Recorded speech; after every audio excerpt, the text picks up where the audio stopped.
Bonjour à tous les enfants de Dieu qui écoutent cet audio. Bonjour à tous ceux qui savent que la force se trouve en Jésus-Christ. Bonjour à tous ceux qui sont conscients que l'Éternel est au contrôle de toutes choses. Bonjour à tous ceux qui savent que dès le matin, notre premier cri de joie doit aller vers le ciel, vers l'Éternel des armées qui nous a réveillés.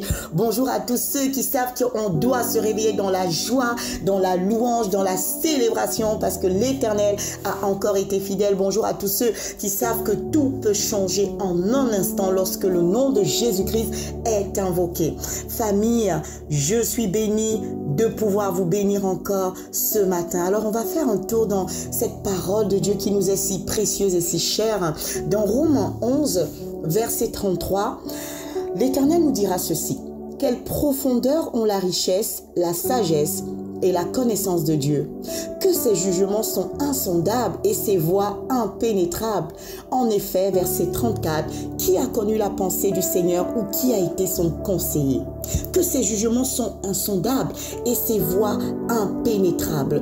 Famille, nous servons le Dieu qui fait toutes choses selon sa volonté à lui. Nous servons le Dieu qui n'a pas besoin de venir nous expliquer ce qu'il est en train de faire, mais le Dieu qui nous a dit de croire qu'il est en train de faire de bonnes choses pour nous. Nous servons le Dieu qui nous a dit d'avance: voici les projets que j'ai formés pour toi, des projets de paix, des projets de bonheur, et le but est de te donner un avenir et de l'espérance. Alors c'est pour ça que ce matin, famille, je veux te rappeler que les voies de Dieu sont impénétrables. Ces voies sont impénétrables, elles sont insondables. Mais si nous lui faisons confiance et nous nous appuyons sur ce verset qui nous dit que l'Éternel a des projets de paix pour nous, alors nous allons être calmes dans le repos de la foi et le laisser faire ce qu'il veut faire. Famille, dans la parole de Dieu, nous avons tellement d'exemples de personnes qui ont connu des chemins un peu biscornus, un peu bizarres, mais dont la finalité était glorieuse. Alors ce matin, famille, ne regarde pas ce chemin qui a l'air tordu que tu es en train d'emprunter,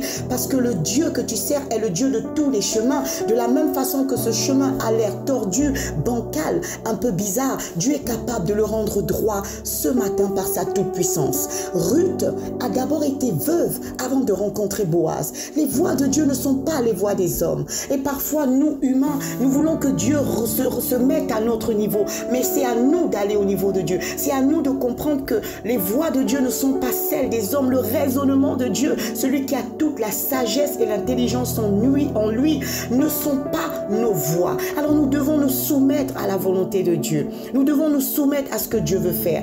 David était un berger avant de devenir le roi. David a combattu des lions avant de combattre Goliath. D'aucuns pourraient dire David était maudit. David était celui qui avait le pire rôle dans la famille. Mais les voies de Dieu ne sont pas celles des hommes. David était préparé pour la royauté. Et parfois Dieu te prépare à un avenir glorieux. Dieu te prépare pour un mariage glorieux. Dieu te prépare pour un poste au travail plus que le glorieux. Mais le chemin que tu empruntes n'est pas forcément droit. Il n'est pas forcément heureux. Il n'est pas forcément joyeux.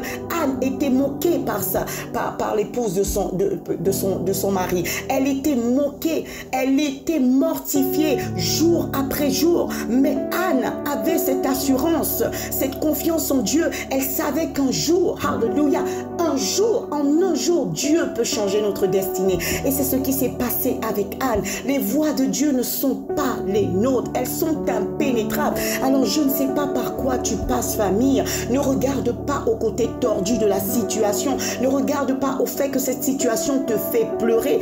Oui, Ruth pleurait parce qu'elle avait perdu un mari. Mais Ruth savait que quelque part, Dieu avait un avenir et de l'espérance encore pour elle. Alors peu importe que ce mari était mort, il y avait un Boaz plus loin. Alléluia. Peu importe ce que Joseph avait vécu et en tant qu'esclave de Potiphar et prisonnier, il savait que plus loin, il avait fait un songe où les gens se prosternaient et lui était debout. Et c'est ce que Dieu veut pour toi. Est-ce que tu es capable d'aller plus loin que cette situation ce matin? Est-ce que tu es capable de voir comme Dieu voit?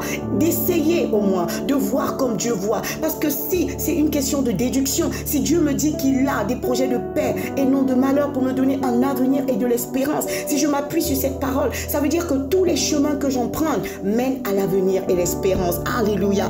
Assurément, au bout du chemin un peu douloureux que je traverse, il y a un avenir et de l'espérance. Alors déclare avec moi. Je déclare et je crois de tout mon cœur dans le nom de Jésus qu'après les larmes de tristesse, je moissonnerai avec des larmes de joie. Oui, je le déclare dans le nom de Jésus. Cette saison passera et j'entrerai dans la saison de victoire. Je ne cherche pas à comprendre ce que Dieu fait, mais je cherche à faire la volonté de Dieu pendant que je marche sur ce chemin dans le nom de Jésus. Amen.